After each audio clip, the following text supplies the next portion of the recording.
તો વિદ્યાર્થી મિત્રો, તો આજે આપણે આ વિડીયોમાં નામના મૂળ તત્વો એટલે કે એકાઉન્ટમાં ક્વેશ્ચન પેપર 2 જુલાઈ 22નું સોલ્યુશન કરવા જઈ રહ્યા છીએ. તો વિડીયોમાં અને જો વિડીયો પસંદ આવે તો લાઈક કરી દેજો. તો ચલો આગળ વધીએ. હવે આપણે જોઈશું વિભાગ એ. એમાં પહેલો પ્રશ્ન છે ભાગીદારીના મૂડી પરનું વ્યાજ. મૂડી પરનું વ્યાજ એ ભાગીદારી પેઢી માટે એનું. બીજો, ભારતમાં ભાગીદારી કાયદા કયા વર્ષથી અમલમાં આવ્યો છે? પહેલામાં એનો જવાબ આવશે ખર્ચ, બીજામાં આવશે 1932, ત્રીજામાં જ્યારે પેઢીમાં દર વર્ષે નફો વધતો હોય ત્યારે કઈ પદ્ધતિ મુજબ પાઘડી માટે નફાની ગણતરી કરવા વધુ હિતાવહી છે? તો ભારિત સરેરાશ.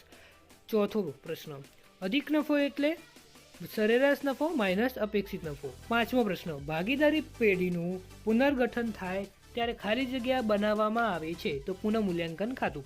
છઠ્ઠો પ્રશ્ન, પુનઃમૂલ્યાંકન ખાતાનું નુકસાન કયા પ્રમાણમાં ભાગીદારો વચ્ચે વહેંચવામાં આવે છે? તો જૂના નુકસાનમાં. સાતમો પ્રશ્ન, ભાગીદારી તેના ભાગની પાઘડી રકમ રોકડમાં લાવે ત્યારે કયું ખાતું ઉધાર કરવામાં આવે છે? તો રોકડ ખાતું. આઠમો પ્રશ્ન, એ અને બી એક પાર્ટીના 3/2 પ્રમાણમાં નફો નુકસાન વહેંચી લેતા ભાગીદારો છે અને સીને 1/4 નફાના ભાગમાં આપવાની સાથે પ્રવેશ આપે છે. તો નફા નુકસાનનું નવું પ્રમાણ કયું કેટલું થશે? 9/6/5.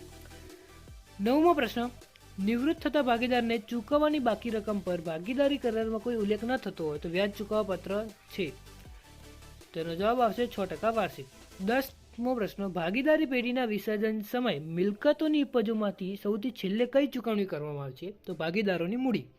11મો પ્રશ્ન, પેઢીના વિસર્જન સમયે સામાન્ય અનામત કયા ખાતે લઈ જવામાં આવે છે?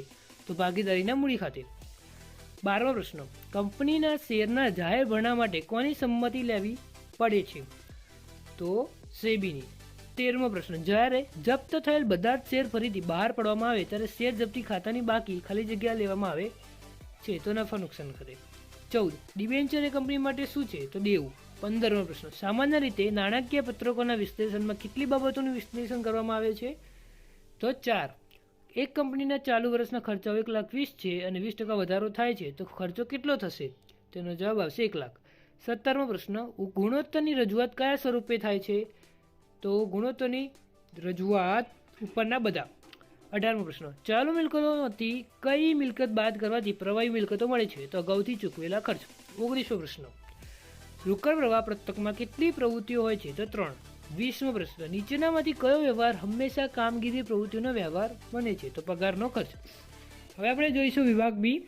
એના સવાલો તમને સ્ક્રીન ઉપર દેખાય છે, એના જવાબો પણ મેં નીચે આપી દીધેલા છે અહીંયા, તો તમે સ્ક્રીનમાંથી સ્ક્રીનશોટ પાડી શકો છો. હવે આપણે જોઈશું વિભાગ સી. વિભાગ CDEF એ હું તમને ખાલી સવાલ પૂરતું સમજાવીશ અને જેમાં જવાબ હશે, જવાબ હું આપેલા જ છે પૂરેપૂરા, તમે સ્ક્રીન ઉપર જોઈ શકો છો. તો વિડીયો લાંબો ના થાય એના માટે આપણે જોઈએ સવાલ 31મો, કે જેમાં એક શીલા, સુરભી અને સીમા છે એનું નફા નુકસાન પહેલાં કંઈક હતું 2/5/1 અને એને નફા નુકસાન ફાળવવાની કિંમત રકમ શોધવાની છે. 32મો પ્રશ્ન છે જેમાં ત્યાગની ગણતરી કરવાની છે અને 33મો પ્રશ્ન જેમાં માલ મિલકત નિકાલ ખાતુંની સમજૂતી આપવાની છે. પહેલાંનો જવાબ છે આ. એના પછી ભાગીદારી પૂનમ, ચાંદી અને કોમલનો ત્યાગ કેટલો થાય છે? એમાં ચાંદીને અને કોમલને લાભ થાય છે અને પૂનમને ત્યાગ થાય છે. પછી માલ મિલકતની ટૂંક નોંધ આપેલી છે. એના પછી આપણે જોઈશું 34, 35 અને 36નો. એનો જવાબ છે 36માનો. એમાં નમસ્કાર લિમિટેડની નોંધ આપેલી છે. હવે આપણે જોઈશું વિભાગ ડી. વિભાગ ડીમાં છેલ્લા 4 વર્ષના નફાની ગણતરી મુજબ 5 વર્ષના ખરીદીના આધારે ગણવાની છે પાઘડી. તો વર્ષનો નફો થાય છે 2,40,000, સરેરાશ નફો થાય છે 60,000 અને પાઘડી થાય છે 3,00,000. એના પછીનો દાખલો 38મો, કે મીના અને બીનાની 5 વર્ષના ભારિત સરેરાશની 3 વર્ષની ખરીદીના આધારે કરવાની છે. તો એનો જવાબ નીચે જ છે. એમાં આપણને ભારિત નફો મળે છે 18,70,000 અને ભાર મળે છે 15,00,000, એટલે ભારિત સરેરાશ મળશે આપણને 1,24,667 અને પાઘડી મળે છે 3,74,000. એના પછીનો પ્રશ્ન 39મો, એમાં સંક્ષિપ્ત નફા નુકસાન પત્રકનું તુલનાત્મક નફા નુકસાનનું પત્રક બનાવવાનું છે. આ રીતે છે જેમાં આવકવેરો પછીનો નફો આપણને 41.85% મળશે. એના પછીનો પ્રશ્ન ચાલુ ગુણોત્તર અને પ્રવાહી ગુણોત્તર ગણવાનું છે. જે આ રીતે છે ચાલુ ગુણોત્તર આપણને મળે છે 1.30:1 અને પ્રવાહી ગુણોત્તર મળે છે 1:1. એના પછીનો પ્રશ્ન 41મો, જેમાં કામગીરી પ્રવૃત્તિના ઉદ્ભવતો રોકડ પ્રવાહની ગણતરી કરવાની છે. તે આ રીતે છે, જેમાં આપણને મળશે ઉદ્ભવતો રોકડ પ્રવાહ 2,35,000. હવે એના પછીનો પ્રશ્ન એટલે કે વિભાગ ઈ, દરેકના 8 ગુણ રહેશે. જેમાં પહેલો પ્રશ્ન છે આપણને તરાના અને જીનિસા, જેમાં 3:2 પ્રમાણે વેચે છે. પુનઃમૂલ્યાંકન ખાતે 40,000, રોકડ બેંક ખાતે 6,50,000 અને પાકું સરવૈયું છે 15,48,000. બંનેમાં સેમ થશે. આ પ્રશ્નો, આ જવાબ જે છે એ એના સેમ ટુ સેમ જ છે, ખાલી એના નામ બદલવાના છે.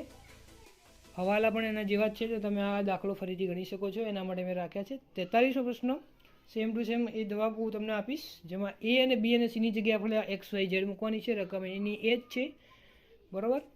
પુનઃમૂલ્યાંકન ખાતાનું જવાબ આવે છે 13,000. ભાગીદારીના મૂડી ખાતા મળે છે આપણને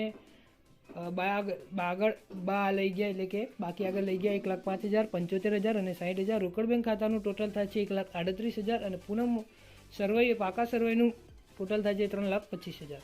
એના પછીનો EFGમાં દાખલો છે, જેમાં ગણતરી આ મુજબ છે.